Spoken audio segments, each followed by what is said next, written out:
Hey everyone, Fearcrawler here. Welcome to the video. I normally don't do creepypastas, but this one was sent to me by a user on Facebook. I'll be narrating the first story, while the second story will be narrated by Zack Wizardman. He is a younger narrator and relatively new, so please be polite. I do hope you'll enjoy this. My friend and I always used to walk through a wonderful, spacious park when we were younger. It was full of tall trees, and it was very nicely maintained. In this large park, there was an abandoned mansion. I can't really say how long it had been there, but on that day, the front door of the mansion was wide open. The two of us decided to check out what was inside the place. As we inched through the door, the very first thing we noticed was that the mansion's floor was littered with crumpled up pieces of paper. We looked at each other and observed that there was no furniture, nothing except for those wrinkled balls of paper. The mansion had 6 rooms on its main floor, and every room we entered bore more and more scrunched up pieces of paper. We decided to open up one of the paper balls to see what was inside. Our curiosity got the better of us. I picked up a single wrinkled piece, and as my friend picked up another, I unfolded my paper, smoothing out its bends and dents. At that moment, it was almost as if a piece of rainbow emerged before our eyes, and I was suddenly standing next to a large window in one of the upstairs rooms of the house. I was looking outside into the large park. When I looked down at the piece of paper I held, it read, "Look outside the large window that oversees the park in the upstairs parlor." I dropped the piece of paper and it fluttered gracefully to the ground.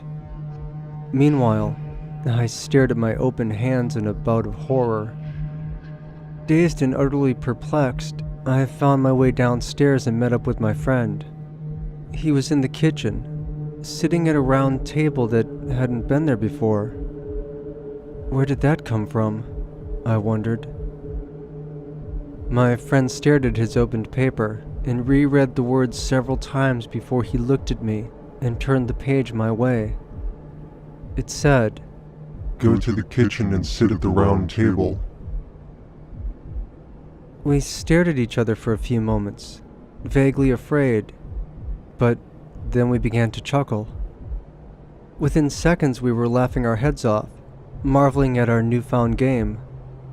We could hardly believe what had happened, but being young as we were, the mystery was endlessly exciting. We decided again to open another scrunched up piece of paper. As we opened up the crumpled papers on the floor, we experienced the same sudden flash of rainbow colors. But this time, I ended up lying in the field behind the mansion. When I peered onto the paper in my right hand, it read, "Lie down in the field behind the mansion." I giggled uncontrollably. After a few minutes of running around the house, I found my friend collecting multiple balls of paper in his arms, eager to experience more of these strange, exciting phenomena. We both got the gist of what was happening at this point.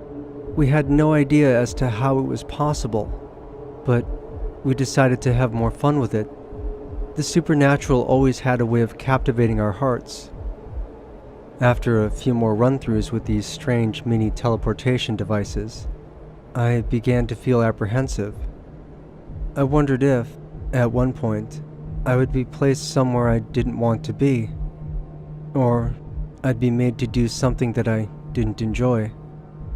We continued though. Minute after minute, we unfolded many papers and traveled through bedrooms, closets, trees. But then, after having been on the roof of the mansion, I stood before my friend, dead on the living room floor. I didn't scream. I couldn't. "Murder him." I read on the crumpled page as I felt a surge of vomit and bile rising into my throat. Nothing came out. but the sickness in my throat spread to my stomach, my head, and my heart. I didn't know what to do. At this point, I began to scream and shout, praying to God for this to be a nightmare. I wanted it to go away. I wanted to rewind our day and be outside again, together, walking underneath the trees. All I could do was hide his body in a cupboard. I willed myself to be calm, and I hesitantly unfolded another paper in hopes that the problem would correct itself.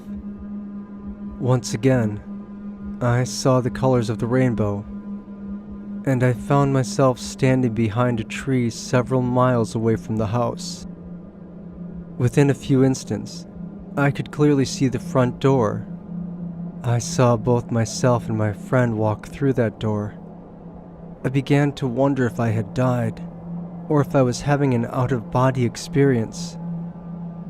I looked at the sheet in my hand, and the only words scrawled upon it were, Time will repeat itself, and a paradox will take place, and it will be allowed.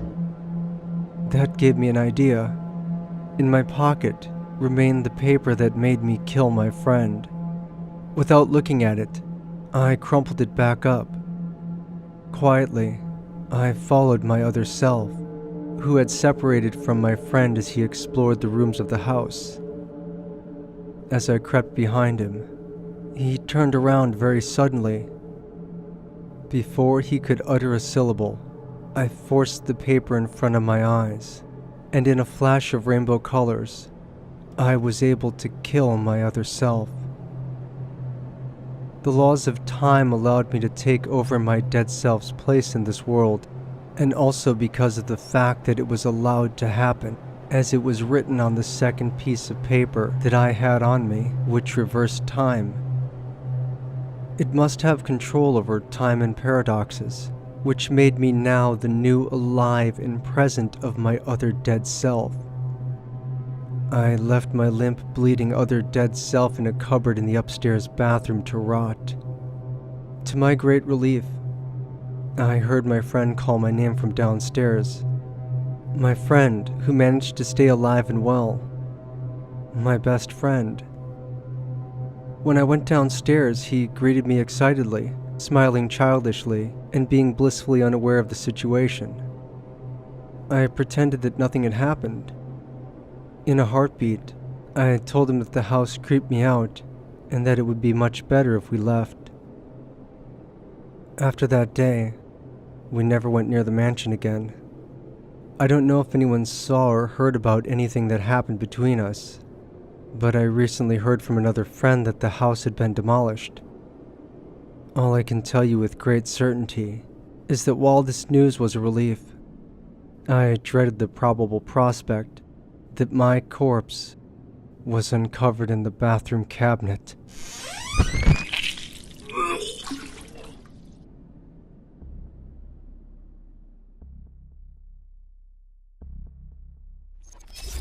I was spending the night over at my friend's house, and his mom told me that it was time to go to sleep. So I picked a recliner and he picked a couch. Noticed that the couch was literally at the other side of the room, and his brother and his friend were between us. When I was just about to sleep, in my left ear, I heard something say, "Hey Zack, are you dead yet?" It didn't sound like any normal voice. It sounded just like my friend's voice.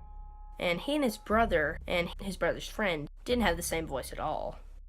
I quickly asked, "Hey, dude, did you say something?" He said, "No, you're scaring me." and basically, what I did next was go to the other side of the room just to feel safe. I was starting to drift off, but just before I did, I felt the darkness surround me.